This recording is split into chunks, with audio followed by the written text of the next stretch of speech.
Creating multiple Instagram accounts with a single email. So in this video, I will show you how to do that in 2025. So make sure to like and subscribe. Step 1.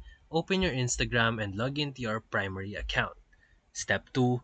Once you're logged in, tap your profile picture in the bottom right, then hit the three-line menu icon in the top right corner. Step 3. Scroll down and tap Settings and Privacy. From there, scroll down to the bottom and choose Add Account. Step 4. Instead of logging into an existing account, select Create New Account, and then Instagram will allow this new account to be linked under the same email if you are using the app. Step 5.